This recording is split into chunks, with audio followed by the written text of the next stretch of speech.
Steve. Oh, Steve. boy. Nice to have you with us, my friend.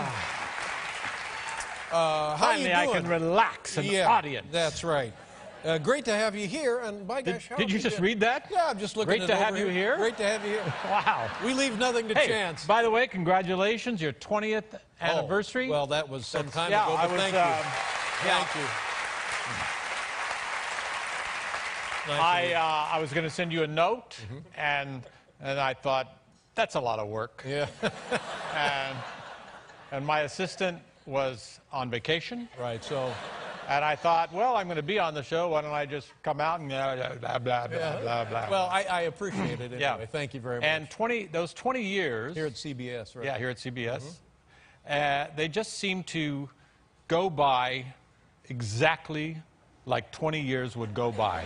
It was not... It didn't fly by. No, it did not fly by. Right. Nor did it seem too long. Uh-huh. And you seem to be the appropriate age for 20 years having gone by. Well, thank you. Yeah. And I know... Mission accomplished. Also, but it was... You did another show, so you were actually Yes, on the air for 30 years, 30 plus, yeah. 30 plus years. So what I'm thinking is if you didn't get the hoopla that you wanted for your 20th, it's because people really couldn't grasp what was going on, because you got the 20 and then you got the 30 plus. Yes, the math. You're going, I don't really know what's going on. Right. So, well, thank you. Yeah, you're welcome. Somehow I feel much better. But this is something, when I heard about this, I thought, this is wonderful, and congratulations. Do you mind if I tell people? Oh, please. Please. I don't know what you're going to say, but... The Academy of Motion Picture Arts and Sciences, whatever they call themselves. Yes. I think that's it, by the way. The Academy Award people are bestowing on you an honorary Academy Award. That's true. Well, congratulations. Yes, thank you very much. Wow.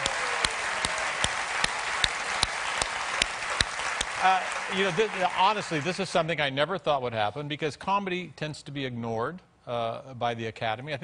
I can only think of, well, there's a couple. There's Charlie Chaplin, and I think in recent history it was Roberto Benigni. Oh, that's right. And you could argue Tom Hanks got one for Forrest Gump, if that's you want to call that a comedy. Yeah.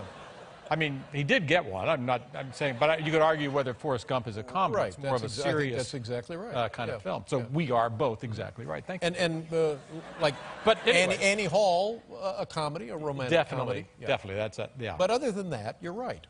Other than those 19 examples that are contradicted what I just said.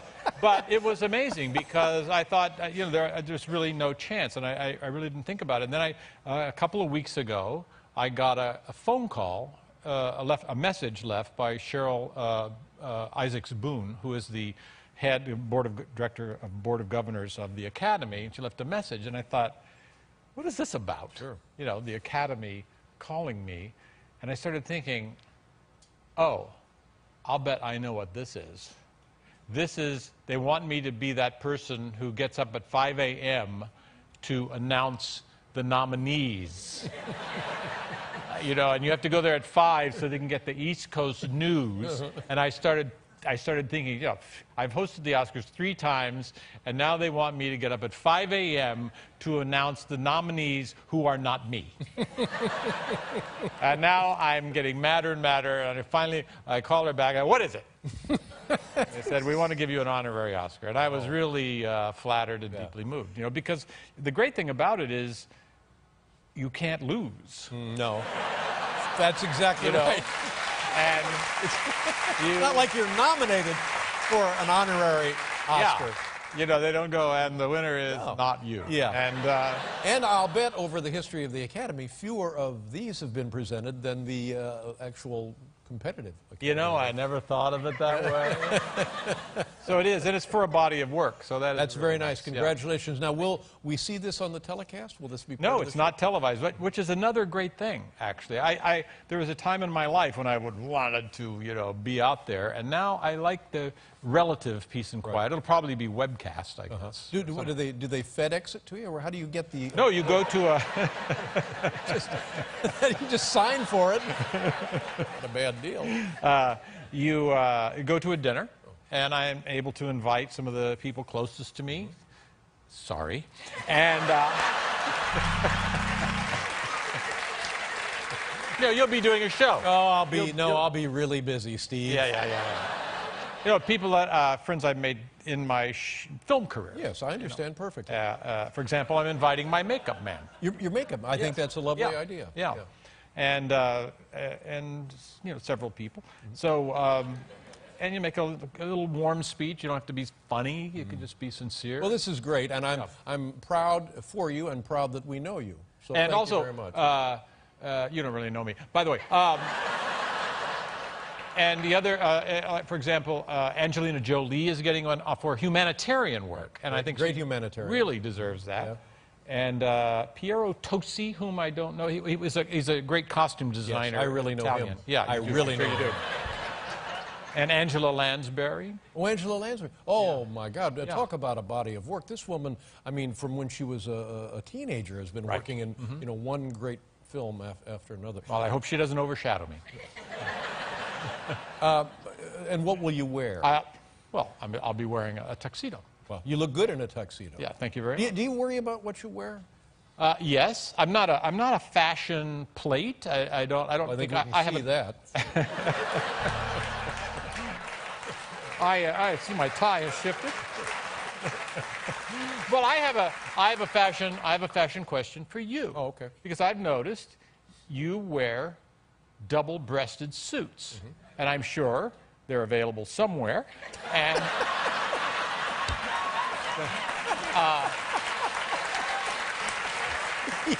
but no, I think a double-breasted suit can be fantastic. But you don't button them, No. so they kind of flap open. So we're seeing a part of a suit that really wasn't meant to be seen, like the lining and the backs of the buttons and things like that, and they kind of blouse out.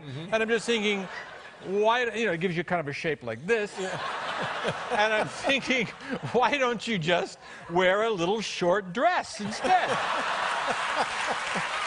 All right. I think you make a good point. Yeah. Like a little, is it a shift? Is it what they call it? An A-line? I don't know, an A-line. Yeah, an that's good. It's very nice. Yeah. But I'm curious why you don't button I don't button it for the same reason you didn't write me a note. I don't have the energy to do it. How many dressers do you have backstage? I don't know and I don't care. But we'll be right back here with Academy Award winner Steve Martin, everybody.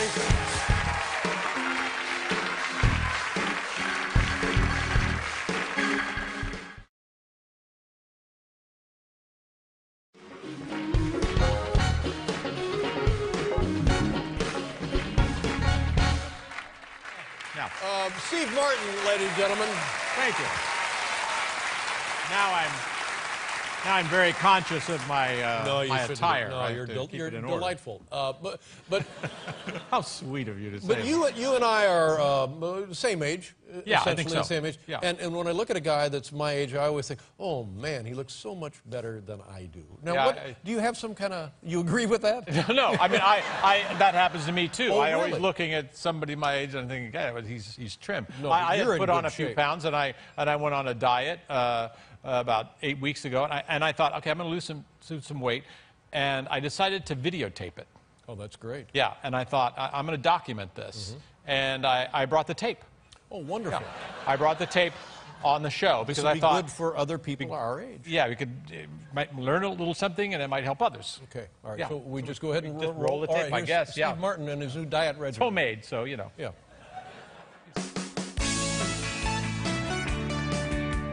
First, weigh yourself on the most accurate scale you can find.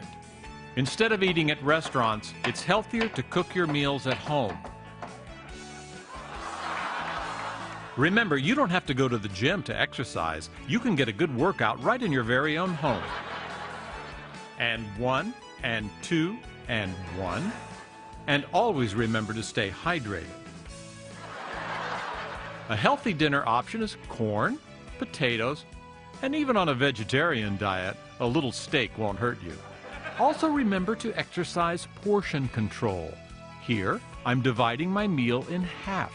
I'm putting half of my meal in my dog's food bowl, and half my wine in his water bowl. That was delicious. But you know, I'm still feeling a little bit hungry.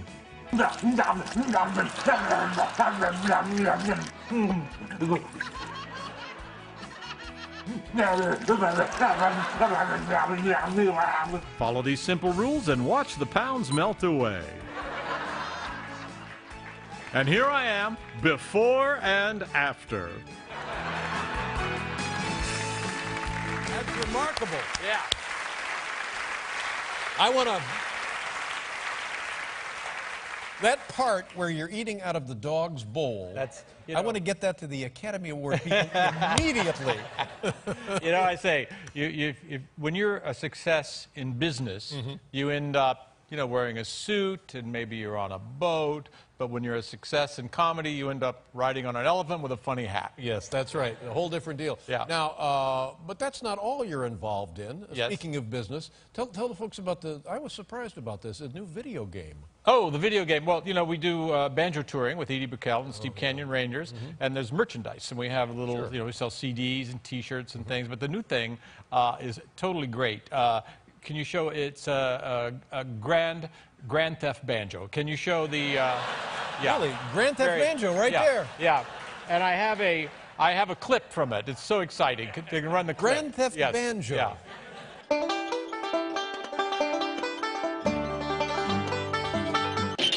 Hey, that's my banjo. Oh my. Now. That's going to be huge, isn't it? Yes, yes. I think we've sold 100,000 copies, and yet 150,000 have been returned. Oh, no. Let me ask you about this. You know, I'm honored that this happens on our program every year, and I think this must be 5 years in a row? 4 years. This is the award that the winner gets of our Banjo Award. The winner gets a prize of $50,000 and this beautiful sculpture made by Eric Fischl, a great American artist. And the winner this year is Jens Kruger, and he's from Switzerland.